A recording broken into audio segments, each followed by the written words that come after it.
পরিণীতা ধারাবাহিকে আমরা দেখেছিলাম তুর্য রায়ানকে মেরে ফেলতে চেয়েছিল, পারেনি, পারুল বাঁচিয়ে দিয়েছে। ভয় পাচ্ছে পারুল, তুর্য যদি আবার চলে আসে রায়ানকে অ্যাটাক করতে, কেননা ওরা সকলে মিলে খুব মেরেছে, বাড়িটাও জানে, কোনো তো বিশ্বাস নেই।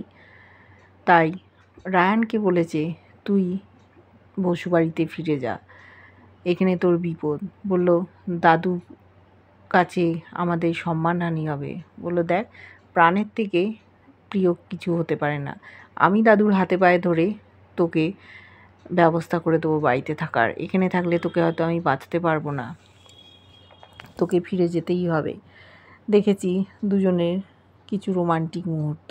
পারুল ওখানেই জামা কাপড় চেঞ্জ করছে, ওর মনে অর্থাৎ রায়ানের মনে একটা ভালোবাসার ইঙ্গিত দেখতে পেয়েছি। একটা সফট কর্নার পারুলের প্রতি অবশ্যই আছে। পারুল স্নান করে এসছে, ওকে বলেছে তোকে খুব সুন্দর লাগছে দেখতে। বলেছে সবাইকেই স্নান করে এলে ভালো লাগে।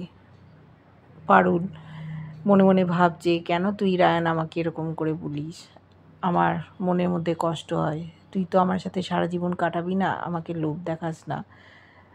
রায়ান বলল তুই কিছুদের বললি না, তখনও অন্য কথা ঘুরিয়ে দিয়েছে, ওকে নিয়ে যাবে বসুবাড়িতে।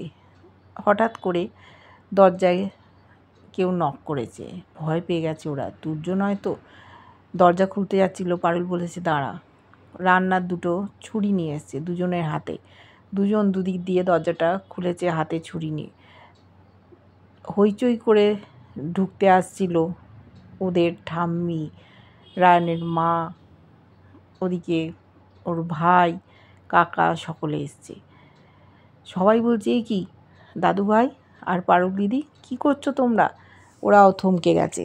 রায়ান বলছে যে আমরা সবজি কাটছিলাম। ঠাম্মি বলল এটা তো হতে পারে না, নিশ্চয়ই তোরা ভয় পেয়েছিলি। জানতে পেরেছে মল্লার বলেছে ঘটনাগুলো সব, ওদের যে বিপদ হতে পারে, তুর্য মেরে ফেলতে চেয়েছিল। ঠাম্মি বলেছে দেখ তোদের আমি ফিরিয়ে আনতে এসছি, তোরা ফিরে না গেলে আমি কিছুতেই যাব না।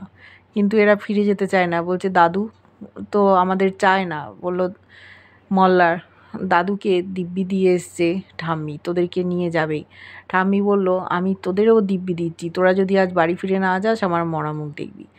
পারুল রান বলছে এইভাবে কথা বলো না, কিন্তু আর কোনো উপায় নেই। তাই ওরা দুজন বাড়ি ফিরে গেল এদের সাথে।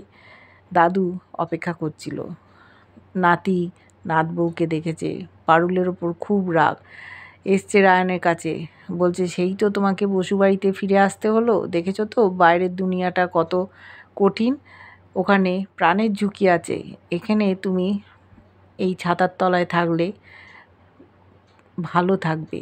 আমার কথাটা তো শুনলে না, খুব বড় বড় কথা বলছিলে। যতই হোক তুমি আমার রক্ত, তোমার কোনো ক্ষতি হোক সেটা আমি কখনোই চাই না।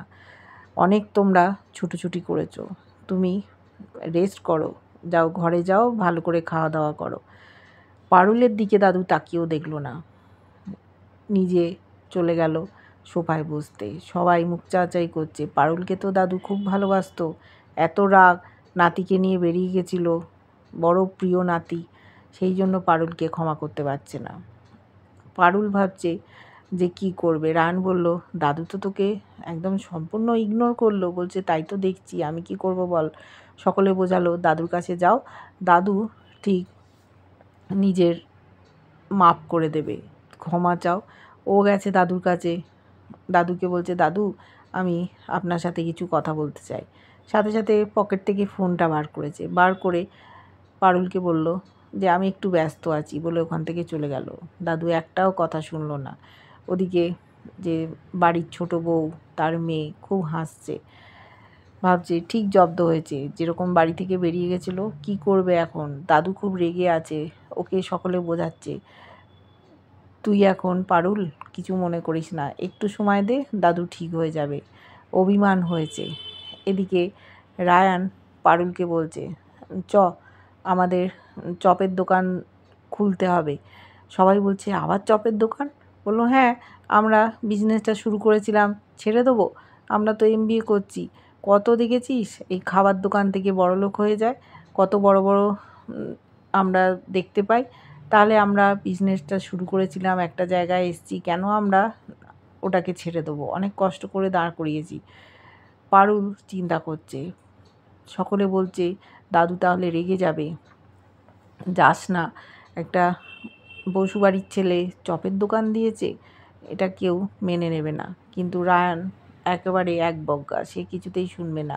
পারুলকে বলল, পারুল, আমরা আমাদের জোগাড় করি, নিজেদের টাকাটা আমরা নিজেরাই জোগাড় করে নেবো, কেন দাদুর কাছে হাত পাতবো? দাদু আবার কোন দিন কথা শোনাবে, তখন আবার আমাদের অসম্মান হবে।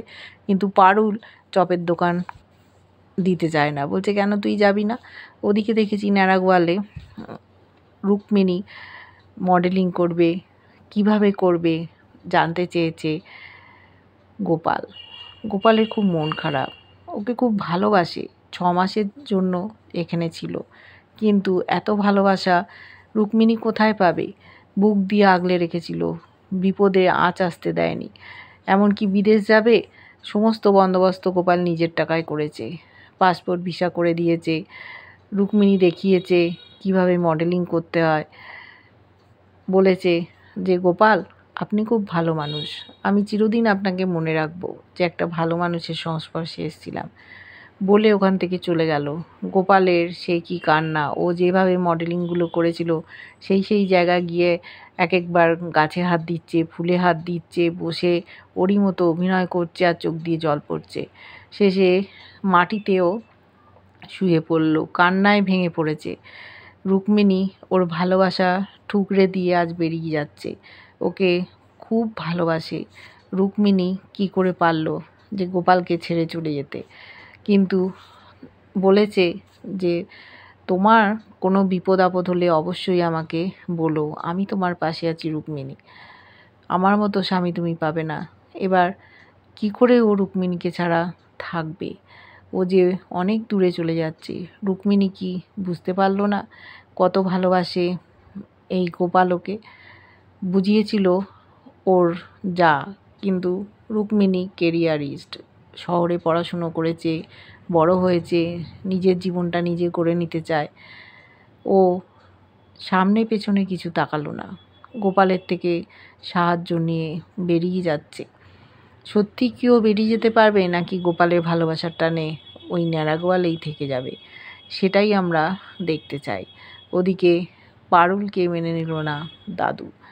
রায়ান নাতি বলে তার 7 গুণ মাপ হয়ে গেল, কিন্তু ও যে নাতবউ, ওকে খুব ভালোবাসতো, বরণ করে নিজে ঘরে এনেছিল, বিয়ে দিয়েছিল। কিন্তু সেই নাতবউ যেহেতু আদরের নাতিকে নিয়ে বাইরে বেরিয়ে গেছিল, ওর এত বড় বিপদ, সেই জন্য দাদু হয়তো পারুলকে সহজে ক্ষমা করতে পারবে না। এইবার দেখব দাদুকে পারুল কী করে মানায়। পারুলই বা কী করে থাকবে? অনেক কষ্ট করেছে ওরা, ভালো খেতে পড়তে পায়নি, একটা ঘরের মধ্যে ছিল। পারুল বলেছিল, দেখ তুই তো আমাকে মেনে নিসনি, তুই আমার সাথে সারাটা জীবন থাকতেও চাস না, তাহলে আমি তোর সাথে একই ঘরের তলায় একই ছাদের নিচে কাটাচ্ছি, এটাও তো ভালো দেখায় না। বাড়িতে থাকলে ওর আলাদা ঘর, পারুলের আলাদা ঘর, সেই জন্য আরও ওকে আলাদা করতে পারুল চলে এসছে বসুবাড়িতে। রায়ান নিজের মনের কথাটাও বলতে পারল না পারুলকে। পারুলের সেই নিয়ে অনেক দুঃখ। দেখতে থাকবো এরপর কী হয়, কেমন লাগছে ধারাবাহিকটা জানিও। ভালো লাগলে লাইক, কমেন্ট, সাবস্ক্রাইব করে যারা ফেসবুক পেজ থেকে দেখছো ফলো করে সাথে থেকো।